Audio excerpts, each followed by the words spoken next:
Her hands were still shaking when she wrote it. 3 words tucked between the pages of a passport nobody was ever supposed to open. I love you. Not the words that would break him. The other ones. The ones she hadn't written yet. The ones that would. If you believe love shouldn't come with a countdown, hit like and subscribe right now. This story is about to get messy, dangerous, and heartbreaking. And only the cold-hearted, the doubters, and Min-jae's rivals will scroll past without smashing that button. Stay close. Kang Min-jae had buried 2 rivals and 1 uncle by the time he turned 30, and he'd done it all without losing a night of sleep. He kept a gun in his desk drawer and a ledger in his head, and both were more reliable than most men he'd met. Loyalty, in his experience, was a service you purchased. Love was a service you didn't need. Seoul at 2 a.m. belonged to him the way a landlord owns a building he's never lived in. From a distance, on paper, without affection. His car idled beneath the Bampo Bridge that night because a shipment was late and someone was going to answer for it. That's when he saw her. A woman was sprawled flat on the wet concrete, camera pressed to her eye, aimed straight up at the underside of his bridge like it owed her something.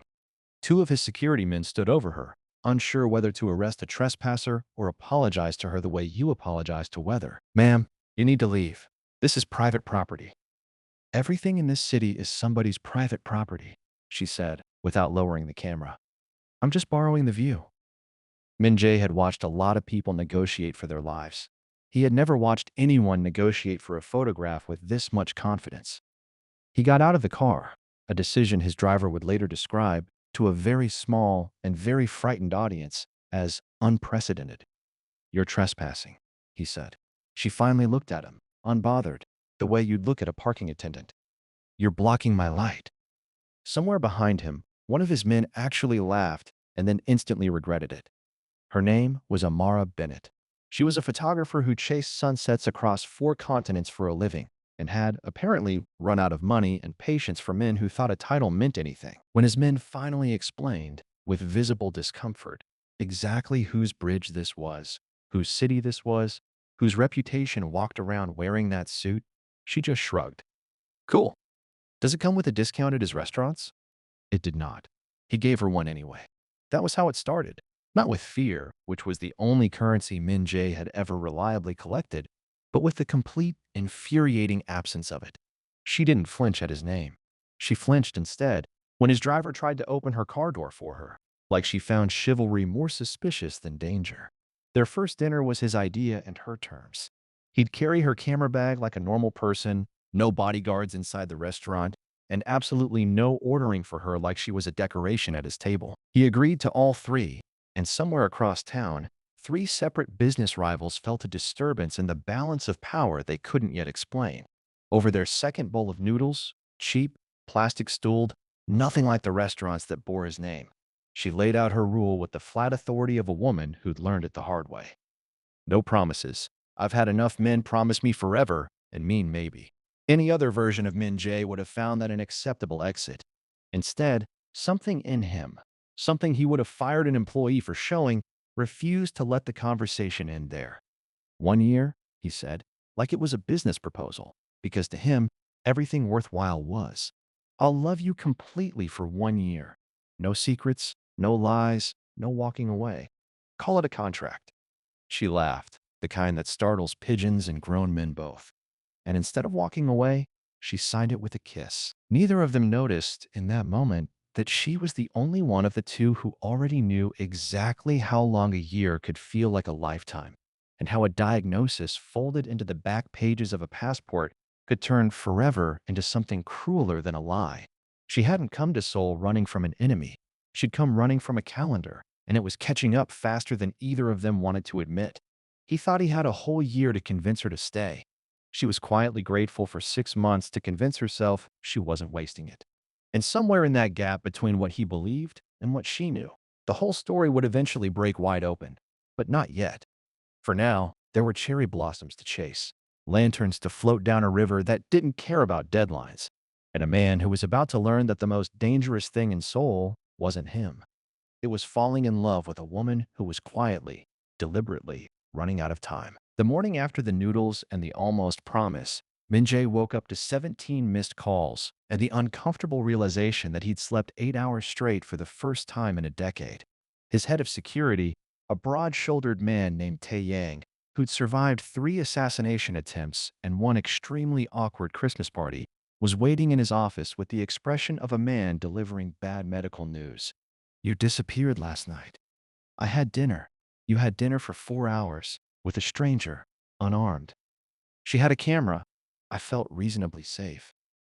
Tiang did not laugh, because laughing at Min-jae was a historically fatal decision, but his eyebrow did something that came close. Amara, meanwhile, was 3 neighborhoods away, sitting cross-legged on the floor of a rented studio apartment that smelled like darkroom chemicals and instant coffee, sorting through a box of photographs she'd taken across 4 continents. Under the box, tucked where she thought no one would look, was a manila folder from a hospital in Atlanta. She didn't open it. She'd memorized every word already, the way you memorize an eviction notice, not because you want to, but because your body won't let you forget the date you're supposed to be gone. She'd come to Seoul to finish a project, 100 sunsets, 100 cities, before she ran out of both film and time. She hadn't planned on a mafia boss showing up in frame 41, wearing a suit that cost more than her apartment and an expression that suggested he had no idea what to do with a woman who wasn't afraid of him. He called her that afternoon, not through an assistant, himself. "I have a proposition," he said. "Is this a business call or a personal one? Because I don't do business with men who own bridges." "Personal. There's a night market. I'm told it has terrible service and excellent street food. I'd like you to show me how normal people eat. You've never eaten street food? I've had people taste it for me first." She laughed so hard she nearly dropped the phone, and something in Min-jae, some carefully bricked up room he hadn't opened since his mother died, creaked slightly on its hinges. That night, at the market, she taught him to eat tteokbokki standing up, off a paper plate, with his sleeves rolled and no one testing it for poison first. Halfway through, a vendor recognized him and went pale as a bedsheet. Amara handled it by ordering 3 more skewers and telling the man, cheerfully, that his boss was off the clock. The vendor didn't know whether to laugh or call his lawyer. Min-jae didn't know whether to be furious or fall a little bit in love. He chose the second option, mostly because the first one required paperwork. They talked until 3 a.m. about everything except the 2 things that mattered, his empire and her expiration date. And somehow that omission felt less like a lie and more like a mercy, the kind 2 exhausted people extend each other without ever naming it. "Why me?" he asked eventually. Because men like him didn't ask questions unless they already suspected the answer would cost them something.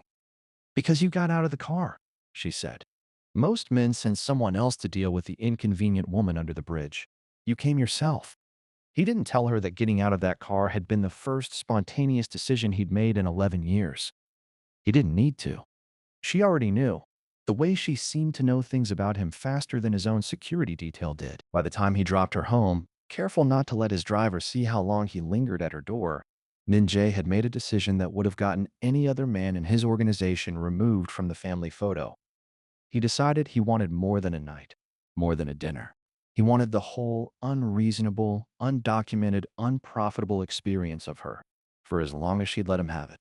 He just didn't know yet that, as long as she'd let him have it, already had a number attached, hidden in a folder, in a box.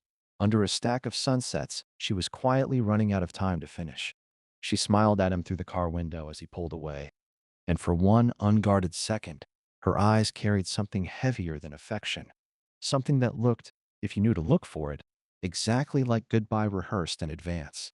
He didn't know to look for it yet. He would. 3 weeks became a rhythm neither of them named out loud. Tuesdays were reserved for what Amara called field research, dragging Min-jae to places a man of his standing had no business being seen. A laundromat where she photographed strangers folding their lives into neat little squares. A rooftop where teenagers flew kites made of trash bags. A subway car at rush hour where he stood gripping a pole like it might report him to his rivals. "You look like you've never touched public transportation," she said, delighted. "I haven't. Not since I was 9. What happened when you were 9? My father decided it was undignified." "And now?" He considered the question the way he considered everything, carefully, like it might explode. "Now I think dignity was overrated. It never once made me laugh." She photographed him in that moment, mid-sentence, not smiling, but close to it. And later that photograph would end up framed on her bedside table. The only picture in her collection of 100 sunsets that wasn't technically a sunset at all. His empire, however, did not share Amara's enthusiasm for his personal growth. Taeyang requested a meeting, the formal kind, the kind that meant trouble had a name and a schedule. The Osaka contract fell through. Twice. You missed both calls. I was busy. You were at a laundromat. It was research. For what business venture exactly? Min-jae didn't answer because the true answer, for the woman who makes silence feel like company instead of a threat, would have gotten him committed rather than promoted. Taeyang, to his credit, didn't push further, though the look he gave his boss carried the particular weight of a man watching a fortress quietly, deliberately, dismantle its own walls from the inside. Word moved through Min-jae's organization the way rumors always do. Fast, exaggerated, dangerous by the third retelling. The boss has a woman. The boss missed a shipment. The boss was seen laughing in public. Laughing like a person with nothing to lose. To outsiders, that sounded like romance. To the men circling his territory, hungry and patient, it sounded like an opening. One of them, a rival distributor named Ji-ho, who'd spent 3 years waiting for exactly this kind of weakness, began making calls of his own. Quiet ones. The kind that don't show up on anyone's ledger until it's too late to undo them. Meanwhile, Amara was losing a different kind of ground. She'd started coughing more in the mornings, small, private, easily hidden behind a closed bathroom door, and the box under her sunset photographs had grown heavier, though it weighed exactly the same. She hadn't told him. She told herself it wasn't a lie, just an omission. The same careful economy of truth she'd been managing since the diagnosis first landed in her lap, like a verdict with no appeal.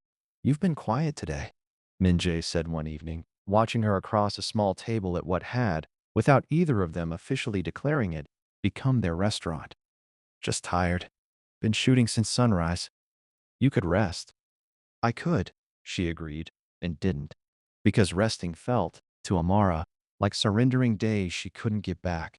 And if there was one thing she refused to give the diagnosis, it was her mornings. He reached across the table and took her hand, an act so uncharacteristic for a man who measured every gesture and leverage that even the waiter paused mid-step. Tell me if something's wrong. I meant what I said. No secrets. She looked at him. Really looked. The way you look at someone you're about to lie to for their own good. And smiled, instead of answering, which was its own kind of answer if he'd known how to read it. Nothing's wrong, she said. I'm just happy. Careful sometimes when you're this happy. Like the universe is going to notice and take it back. He laughed because to him it sounded like poetry, not prophecy. If you think love should come with honesty, no matter how much it costs, hit subscribe now before Chapter 4 changes everything you think you know about this couple. Only the cowards and the Jihos of the world scroll past a love story worth rooting for. Outside the restaurant, unnoticed by either of them, a black car idled at the corner for exactly 4 minutes longer than it should have. Jiho's men taking notes, timing exits, learning the rhythm of a man they intended to break through the one door he'd finally, foolishly, left open. 4 months into their unnamed, undocumented, wildly unprofitable arrangement, Min-jae did something no ledger in his organization had a column for. He started planning a future. It began small. He asked Amara over breakfast what her favorite flower was. An innocent question. Until you knew that Kang Min-jae hadn't asked a woman anything that wasn't tactical since he was old enough to shave. She told him orchids because they looked delicate and were actually stubborn as hell, which she found relatable. He wrote it down, not on his phone. On paper, in his own hand, in a notebook Taeyang would later find and assume was evidence of a stroke. He started disappearing during business hours, not to laundromats this time, but to a jeweler 2 districts over who'd been sworn to a level of secrecy usually reserved for arms deals. He commissioned a ring modeled, at his very specific insistence, after the shape of an orchid petal, and told the jeweler that if a single photograph of it left the shop, he would personally ensure the man's next career involved neither jewels nor fingers. You're planning something, Taeyang said one evening, watching his boss review shipping manifests with roughly the enthusiasm of a man reading a phone bill. I'm always planning something. Not like this. You missed the Busan meeting. I sent Yoon Sok. Yoon Sok cried during the negotiation. Then it's good I wasn't there. Taeyang set down the folder he was holding. which meant, in the language the two of them had developed over a decade, that a real conversation was about to happen whether Min-jae wanted it or not. The Jiho situation isn't slowing down. He's meeting with two of our distributors. He's telling them you've gone soft, that you're distracted, that you're, his words, in love, and therefore obsolete. Min-jae didn't look up from the manifests. Jiho has been trying to inherit my territory since before he learned to shave properly. Let him talk. Talk doesn't move product. It moves men, and men move territory.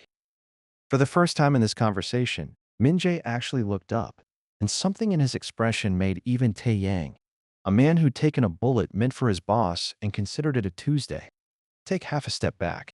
Handle it. Quietly. I have somewhere to be. Where he had to be was a flower shop, picking out orchids for a proposal he was designing with the same obsessive precision he usually reserved for hostile takeovers. Blissfully, willfully unaware that the woman he intended to propose to had spent that same morning sitting in a hospital waiting room 3 subway stops away, filling out forms with a false name and a fabricated insurance card, because Seoul doctors asked fewer questions when you paid in cash and looked like you were simply checking in on an old condition. The doctor's assessment hadn't changed.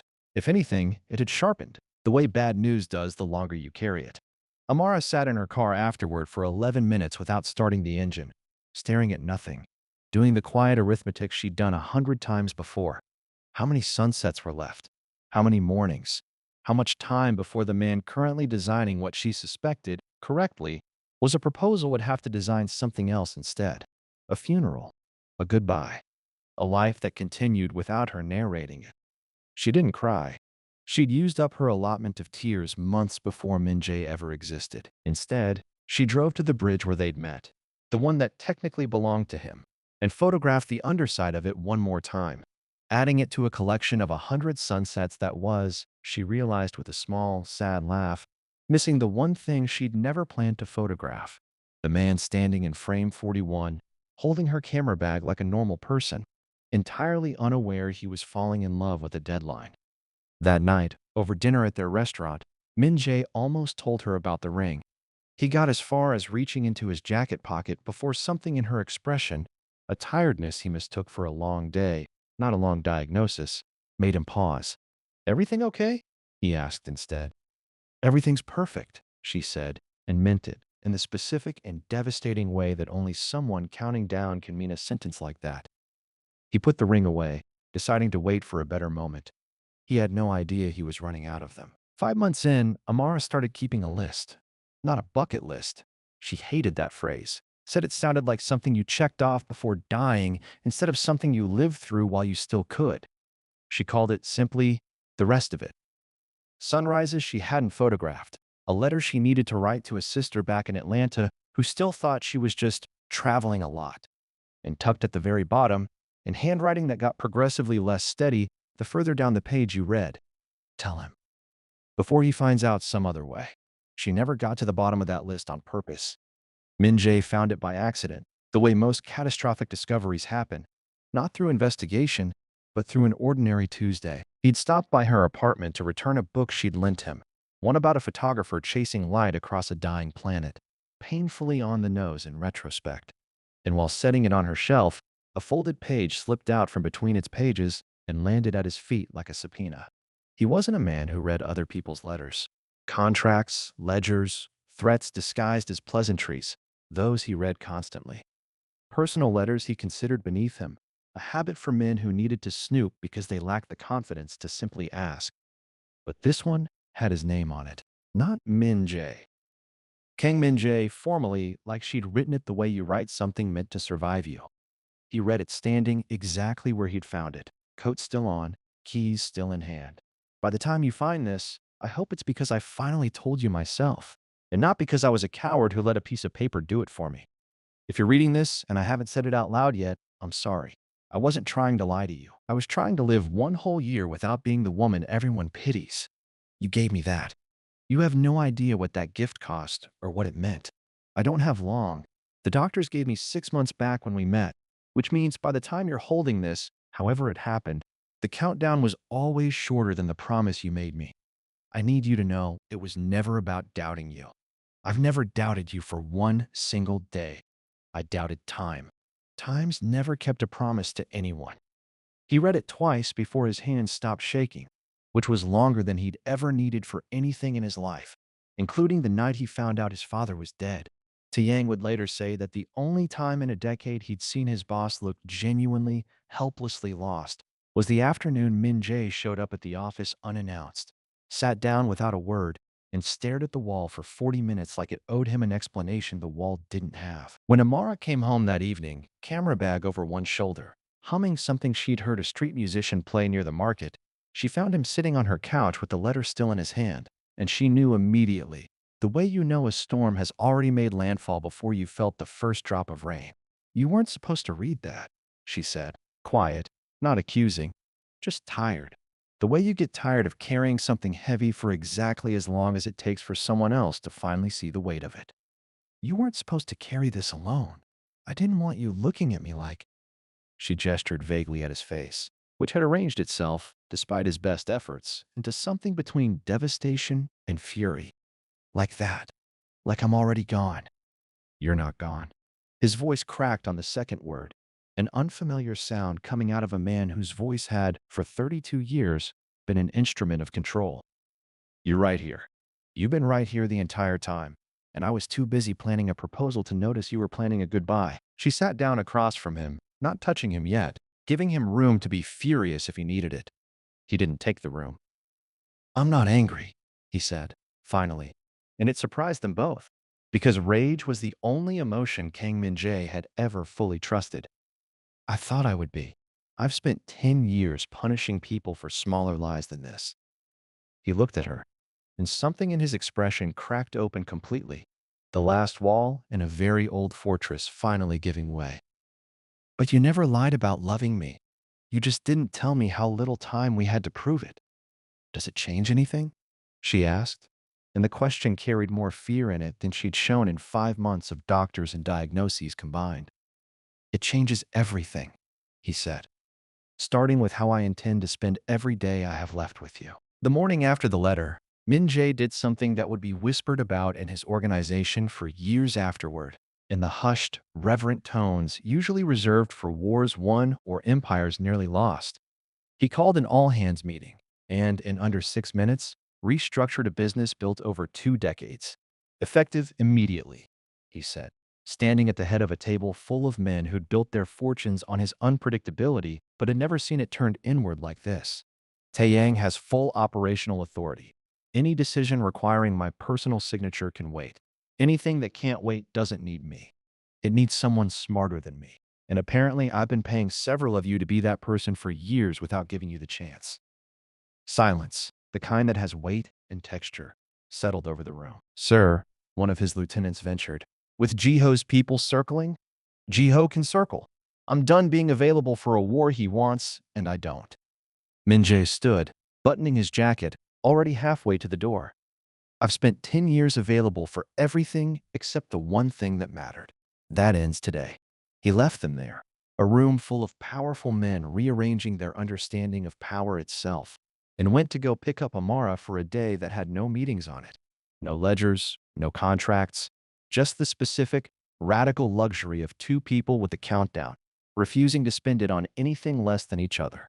Jiho, predictably, read the restructuring exactly the way Taeyang had feared he would, not as a man choosing love, but as a man losing his grip. "He's handed you the empire," Jiho said to Taeyang over a phone call neither of them would ever admit to having because he can't hold it anymore. "That's not devotion. That's a vacancy. And vacancies get filled." "Careful," Taeyang said, low and even, the voice of a man who'd taken a bullet for his boss and would take several more before letting a rival mistake love for weakness. "He handed me operations, not weakness. There's a difference, and you're about to learn it expensively."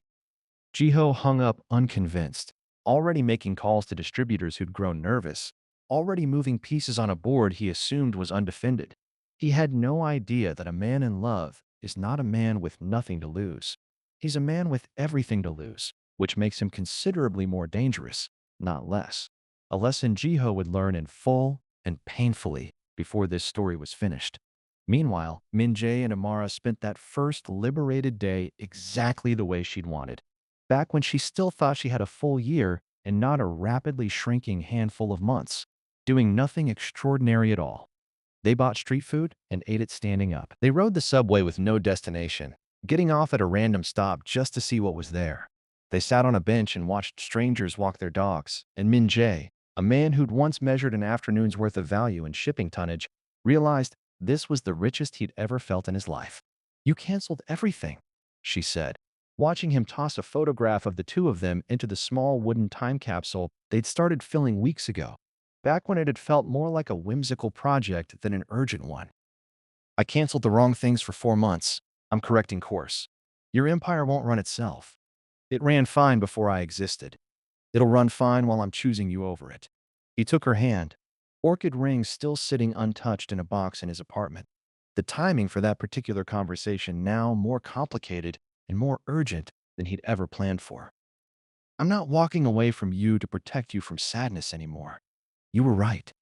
That's not protection. That's cowardice with better PR." She laughed. The real one. The pigeon-startling one. And for a moment, neither of them thought about diagnoses or countdowns or the men circling his territory like sharks that had smelled distraction in the water. "If you think choosing someone you love over an empire built on fear is the bravest thing a man can do, hit like right now," she said suddenly, turning her camera on him, half joking, half narrating a life she desperately wanted someone someday to watch back. "Only the Jihos of the world think power matters more than people. Don't be a Jiho." He laughed too, not fully understanding the reference, but understanding, finally and completely, exactly what she was worth choosing, and exactly how little time remained to prove it. The final weeks arrived the way tides do. Not suddenly, but all at once, after months of pretending the water wasn't rising. Amara's mornings grew slower. Her coughing, once easily hidden, became something Min-jae stopped pretending not to notice. And Jiho, sensing his window closing along with hers, finally made his move. He struck where he thought Min-jae was weakest. Not his warehouses, not his ports, but his name. Jiho leaked a doctored ledger to 3 of Min-jae's oldest partners, claiming Min-jae had been embezzling from shared accounts to fund a dying woman's fantasy, a phrase designed to wound 2 people with one knife. It was meant to isolate him completely, to make his empire choose between loyalty and disgust. It backfired spectacularly. Tiang, given full operational trust months earlier for exactly this reason, didn't wait for permission. He produced the real ledgers within hours, exposing Jiho's forgery so thoroughly that 2 of Jiho's own men switched allegiance out of sheer embarrassment. "You tried to end a man," Tiang told Jiho in their final recorded call, "by using the woman he loves as a weapon. In this business, that's not strategy. That's a death wish with paperwork." Within a week, Jiho's distributors abandoned him. His territory dissolved into the hands of men who no longer feared him, and the empire he'd spent years coveting slipped through his fingers precisely because he'd mistaken love for weakness one time too many. Min-jae didn't celebrate the victory. He barely registered it. He was sitting beside a hospital bed at the time, holding a hand that had grown thinner than the camera it used to carry so effortlessly. "Tell me you won," Amara said, weak but smiling, when he finally told her Jiho was finished. "I won everything that mattered before he ever made his move," Min-jae said. "The rest was just cleanup." She laughed, softly this time. No pigeons left to startle. "Cocky, even now. Only about you." There was no miracle. He'd hoped for one, quietly. The way even the most controlled men hope for the one outcome no contract could guarantee. But the doctors had been right from the very beginning, and 6 months, give or take, had always meant exactly that. What there was, instead, was everything she'd asked for. No pity, no fear, no goodbye rehearsed in secret and delivered too late. She got her sunsets, 104 of them, 4 more than her original list, because Min-jae had insisted on bonus days out of pure stubbornness. She got the time capsule, sealed and buried beneath the tree they'd planted, filled with letters neither of them would read again, but both of them needed to write. She got birthday messages recorded for a future she wouldn't see, addressed to a niece back in Atlanta who would grow up hearing stories about an aunt who photographed light for a living and loved a dangerous man without a single regret. And she got him. Not distracted, not divided, not managing an empire with one hand while holding her with the other, but entirely, unconditionally present, exactly the way he'd promised on a night over cheap noodles when neither of them knew how short 1 year would actually be. She died on a Tuesday, appropriately, the day that had always belonged to them. Field research, she used to call it, dragging a mafia boss into laundromats and kite-flying rooftops just to prove that ordinary things were worth photographing too. Min-jae was holding her hand. The orchid ring, the one he'd commissioned and never found the right moment to give her, sat quietly in his jacket pocket, exactly where it had been for weeks, because somewhere along the way he'd realized she'd never needed the ring to know she was chosen. He buried her beneath the tree from the time capsule, in a quiet plot outside Seoul she'd once said reminded her of Georgia in autumn. He didn't return to running his empire the way he used to, not entirely. He handed permanent control to Taeyang, who'd more than earned it, and instead spent his fortune funding a foundation in her name, cameras and film for young photographers who couldn't otherwise afford to chase their 100 sunsets. Every year, on the anniversary of the promise he made her, 1 year, no secrets, no lies, no walking away. He opened one letter from the time capsule and read it beneath their tree. And every year, without fail, he found something new in her handwriting to fall in love with all over again. Some promises are measured by calendars. Theirs was measured by everything a calendar could never hold. And in the end, that was the only contract Kang Min-jae never wanted to walk away from. If this story reminded you that real love shows up fully, even when time is running out, hit subscribe. Only the G-Hos of the world walk away when it gets hard.